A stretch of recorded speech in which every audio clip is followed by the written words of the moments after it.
ರಾಜ್ಯ ರಾಜಕಾರಣದಲ್ಲಿ ಸಂಚಲನ ಮೂಡಿಸಿದ್ದ ಮೂಡಾ ಹಗರಣದ ಬೆನ್ನತ್ತಿದ ಸಾಮಾಜಿಕ ಹೋರಾಟಗಾರ ಸ್ನೇಹಮಯಿ ಕೃಷ್ಣ ಅವರನ್ನ ಸಿಸಿಬಿ ಪೊಲೀಸರು ಶುಕ್ರವಾರ ಬಂಧಿಸಿದ್ದಾರೆ.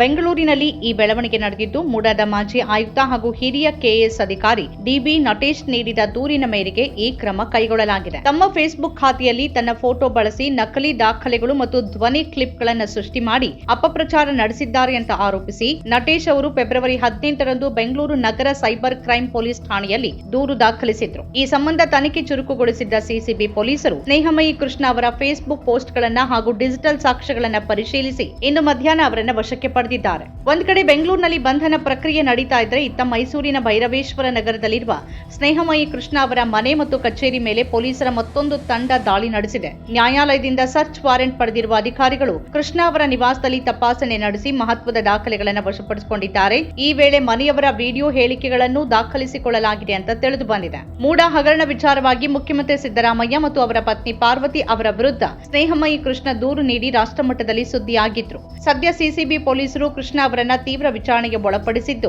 ಹಿರಿಯ ಅಧಿಕಾರಿಗಳ ವಿರುದ್ಧ ನಕಲಿ ದಾಖಲೆ ಸೃಷ್ಟಿಸಿದ ಆರೋಪದ ಬಗ್ಗೆ ಹೆಚ್ಚಿನ ಮಾಹಿತಿ ಕಲೆ ಹಾಕ್ತಿದ್ದಾರೆ. ಪೊಲೀಸ್ ಆಯುಕ್ತ ಸೀಮಂತ್ ಕುಮಾರ್ ಸಿಂಗ್ ಅವರ ಕಚೇರಿಯು ಈ ಬಗ್ಗೆ ಅಧಿಕೃತ ಪ್ರಕಟಣೆ ಹೊರಡಿಸಿದ್ದು, ತನಿಖೆ ಮುಂದುವರೆದಿದೆ ಅಂತ ತಿಳಿಸಿದೆ.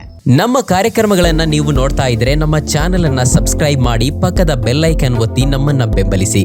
ಹಾಗೆ ನಮ್ಮ ಕಾರ್ಯಕ್ರಮಗಳನ್ನ ಲೈಕ್ ಮಾಡಿ, ಕಮೆಂಟ್ ಮಾಡಿ, ಅದನ್ನ ಬೇರೆಯವರಿಗೂ ವಾಟ್ಸ್ಆಪ್ ಮೂಲಕ ಶೇರ್ ಮಾಡಿ. ನೀವು ಹೀಗೆ ಮಾಡಿದಾಗ ನಮ್ಮ ಚಾನೆಲ್ ಮತ್ತಷ್ಟು ಜನರಿಗೆ ತಲುಪಲು ನೀವು ನಮ್ಮೊಂದಿಗೆ ಸಹಕರಿಸಿದ ಹಾಗಾಗುತ್ತೆ.